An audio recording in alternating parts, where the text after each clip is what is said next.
ನಮಸ್ಕಾರ ಎಲ್ಲರಿಗೂ welcome back. ನಾನು ನಿಮ್ಮ ಮಂಜು, ನೀವು ನೋಡುತ್ತಿದ್ದೀರಿ ಮಂಜು ಸ್ಟೋರೀಸ್. ಇನ್ನು ಸ್ನೇಹಿತರೆ, ಇವತ್ತು ಚೆನ್ನೈ ವಿರುದ್ಧ ನಮ್ಮ ಆರ್ಸಿಬಿ ತಂಡದಲ್ಲಿ 2 ದೊಡ್ಡ ಬದಲಾವಣೆ ಆಗಲಿದೆ. ಹಾಗಾದ್ರೆ ಆ 2 ಬದಲಾವಣೆಗಳು ಯಾವುದು ಅಂತ ಈ ವಿಡಿಯೋದಲ್ಲಿ ನಾನು ನಿಮಗೆ ತಿಳಿಸಿಕೊಡುತ್ತೇನೆ. ಅದಕ್ಕಿಂತ ಮುಂಚೆ ನೀವು ಇನ್ನೂ ನಮ್ಮ ಚಾನೆಲ್ ಅನ್ನು ಸಬ್ಸ್ಕ್ರೈಬ್ ಮಾಡಿಲ್ಲ ಅಂದ್ರೆ ಈ ಕೂಡಲೇ ಸಬ್ಸ್ಕ್ರೈಬ್ ಮಾಡಿ. ಇನ್ನು ತಡ ಮಾಡದೆ ವಿಡಿಯೋ ಸ್ಟಾರ್ಟ್ ಮಾಡೋಣ ಬನ್ನಿ.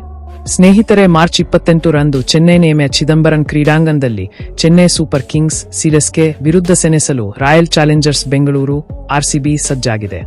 ಐಪಿಎಲ್ 2025 ಬಹುನಿರೀಕ್ಷಿತ ಪಂದ್ಯಗಳಲ್ಲಿ ಒಂದಾಗಿದ್ದು, ವಿರಾಟ್ ಕೊಹ್ಲಿ ಎನ್ಎಸ್ ಧೋನಿ ಮುಖಾಮುಖಿಯನ್ನು ನೋಡಲು ಅಭಿಮಾನಿಗಳು ಕಾತರದಿಂದ ಕಾಯುತ್ತಿದ್ದಾರೆ.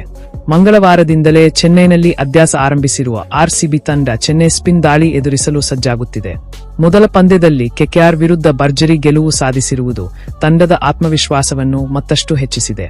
ಮತ್ತೊಂದೆಡೆ ಚೆನ್ನೈ ಸೂಪರ್ ಕಿಂಗ್ಸ್ ಕೂಡ ತವರಿನಲ್ಲಿ ಮೊದಲ ಪಂದ್ಯ ಆಡಿದ್ದು ಮುಂಬೈ ಇಂಡಿಯನ್ಸ್ ವಿರುದ್ಧ ಗೆಲುವು ಸಾಧಿಸಿದೆ.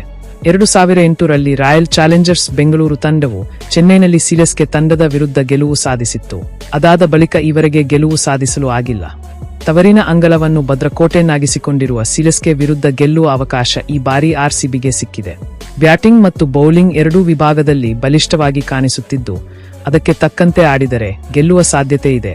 ಸಿಎಸ್ಕೆ ಕೂಡ ತವರಿನಲ್ಲಿ ಪ್ರಾಬಲ್ಯ ಮುಂದುವರೆಸುವ ವಿಶ್ವಾಸಲ್ಲಿದ್ದು, ಬಲಿಷ್ಠ ಸ್ಪಿನ್ ಪಡೆಯನ್ನು ಕಟ್ಟಿದ್ದು ಆರ್ಸಿಬಿ ಬ್ಯಾಟಿಂಗ್ ಪಡೆಯನ್ನು ಕಟ್ಟಿಹಾಕಲು ಸಜ್ಜಾಗಿದೆ. 2024 ಐಪಿಎಲ್ನಲ್ಲಿ ಸಿಎಸ್ಕೆ ವಿರುದ್ಧ ಗೆದ್ದಿದ್ದ ಆರ್ಸಿಬಿ ಧೋನಿ ಹುಡುಗರ ಪ್ಲೇಆಫ್ ಕನಸು ಭಗ್ನಗೊಳಿಸಿ ತಾನು ಪ್ಲೇಆಫ್ ತಲುಪಿತ್ತು. ಇದೀಗ ಆ ಸೋಲಿನ ಲೆಕ್ಕ ಚುಕ್ತಾ ಮಾಡಲು ಸಜ್ಜಾಗಿದೆ.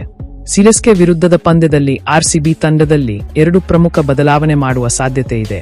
ಭುವನೇಶ್ವರ್ ಕುಮಾರ್ ಫಿಟ್ ಆಗಿದ್ದು ರಸಿಕ್ ದಾರ್ ಬದಲಾಗಿ ಆಡುವ ಸಾಧ್ಯತೆ ಇದ್ದು, ದೇವದತ್ ಪಡಿಕ್ಕಲ್ ಬದಲಾಗಿ ಸ್ವಪ್ನಿಲ್ ಸಿಂಗ್ ಆಡುವ ಸಾಧ್ಯತೆ ಇದೆ.